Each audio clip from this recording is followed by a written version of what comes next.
Saya ingatkan kepada para santri, kalau ada kelompok-kelompok imat, kelompok-kelompok pencaci maki Sada Alawiyin ini, pertama laporkan dulu kepada aparat kepolisian. Tapi kalau kepolisian tenang-tenang saja, polisinya tidak mau menggerak, polisinya malah memberikan fasilitas, umpamanya kita akan kasih shock terapi mereka dengan tegangan tinggi, sebagaimana kita kasih shock terapi terhadap orang-orang Syiah. Kita akan kasih shock terapi terhadap mereka, tunggu waktunya. Assalamualaikum warahmatullahi wabarakatuh. Om Swastiastu, Namo Buddhaya, salam kebajikan, rahayu, rahayu, rahayu. Baru saja kita simak, kita tonton, kita intip peringatan keras daripada beliau Al-Habib Muhdur Al-Hamid, yang memberikan peringatan keras kepada Kiai Imad dan juga kelompok-kelompoknya. Oke ya, menurut saya peringatan ini sebenarnya tidak perlulah ya Bib ya. Karena apa yang panjenengan sampaikan, memberikan peringatan kepada Kiai Imad untuk tidak melanjutkan sebenarnya perjuangannya. Padahal Kiai Imad sendiri memperjuangkan suatu kebenaran. Yang beliau inginkan ya ini adalah kebenaran. Ya. Jadi Kiai Imad dan kelompok-kelompoknya termasuk Laskar Sabilillah, Laskar Nusantara, Laskar Wali Songo dan sebagainya, mereka itu berjuang mendukung Kiai Imad karena tujuannya adalah untuk menegakkan kebenaran, Beb. Jadi tidak perlu diancam dengan seperti itu, Beb. Tidak perlu diancam dengan ancaman yang seperti Anda sampaikan untuk para santri habaib. Jadi menurut saya justru ini bisa kebalikannya, Beb. Kalau ini terjadi, panjenengan bisa dilaporkan karena mengancam itu seperti itu, Beb. Jadi menurut saya apa yang dilakukan Kiai Imad jadi lawan lah dengan cara pembuktian yang sama gitu, Beb.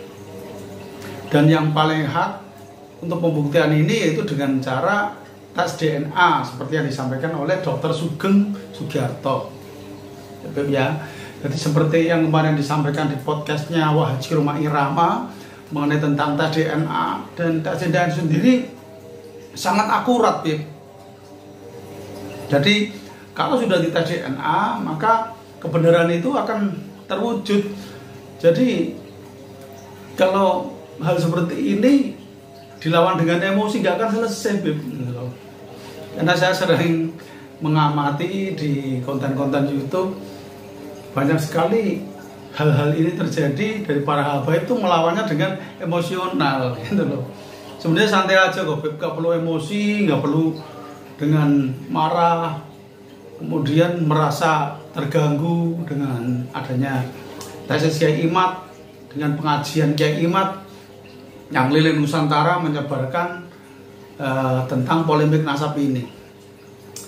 Jadi perihal tentang nasab ini ya cara ngelawannya ya sama seperti yang disampaikan oleh Dr. Sugeng, yaitu dengan cara tes DNA.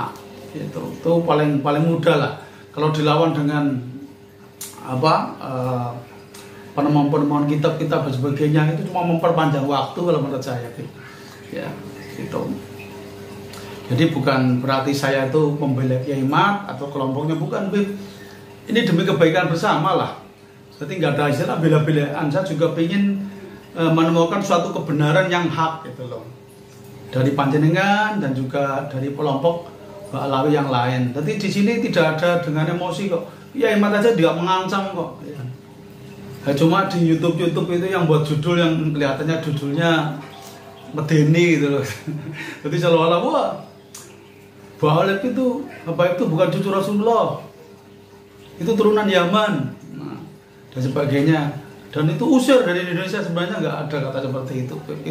Itu cuma konten-konten mereka. Dan karena perjuangan Kiai Imad melalui sosial media, melalui konten-konten YouTube, maka ya cara yang terbaik adalah dilawan dengan perihal yang sama melalui konten YouTube, tapi melawannya yang halus, yang enak, yang enjoy, tidak perlu dengan emosional gitu loh, Beb.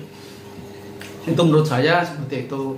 Jadi kepada beliau yang terhormat Al Habib Mukhtar Al Hamid, ya, cucu dari Habib Soleh dari Tanggul, ya, mohon maaf sekali. Saya cuma memberikan masukan kepada panjenengan supaya lebih meredakan diri, tidak dengan emosional, tidak dengan marah dan sebagainya. Karena kita sendiri bukan seperti melawan aliran-aliran sesat, ya. Bukan, karena yang dilawan adalah keluarga kita sendiri, saudara kita sendiri, gitu loh, Beb. Jadi tidak perlu dengan kekerasan. Dan kepolisian sebenarnya sudah tahu kok hal seperti ini, tidak perlu diancam. Kalau polisi seandainya malah membiarkan dan memberikan kesempatan untuk mereka, Kiai Imad dan kelompoknya, menjelek-jelekan kaum habaib dan sebagainya, dia tidak memberikan tindakan, maka kita akan memberikan sesuatu seperti yang panjenengan sampaikan. Tidak perlu saya omongkan, ya, seperti yang panjenengan sampaikan tadi, terapi shock dan sebagainya, ya. Itu tidak perlu, saudara. Dan saya yakin ini perjalanan ini hanya waktu kan yang menentukan. Saya yakin nanti kalau sampai pada waktunya, tentu ini akan selesai dengan sendirinya. Saya sendiri membuat konten seperti ini karena saya peduli, Bib. Peduli terhadap syiar agama Islam dan kebenarannya. Saya dulu pengikut Habib juga kok. Dan sampai sekarang saya masih aktif di Maulid Jimbuduror, di kegiatan-kegiatan sholawat. Saya paling senang dengan sholawat, Bib. Jadi menurut saya umpamanya nanti sudah selesai perkara ini, Habib terbukti kebenaran atau tidak, itu tidak mempengaruhi lah dengan kecintaan kami kepada Rasulullah SAW.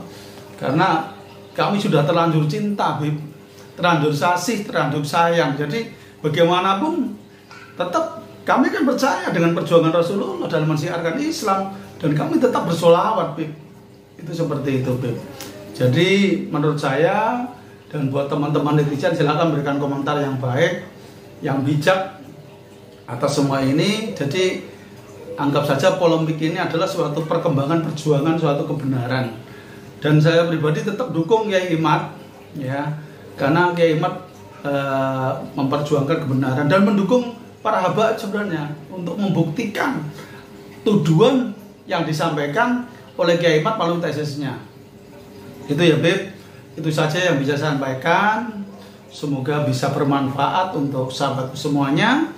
Saya manusia biasa, bukan siapa-siapa, hanya makhluk Tuhan, makhluk Allah SWT yang diciptakan di muka bumi ini untuk berkomentar dan memberikan inspirasi buat para sahabatku semua untuk berpikir yang sehat dan cerdas. Dari saya cukup sekian. Apabila ada kata-kata yang kurang berkenan, mohon untuk dimaafkan. Wabillahi taufiq wal hidayah. Assalamualaikum warahmatullahi wabarakatuh. Rahayu, rahayu, rahayu. Gus Inti.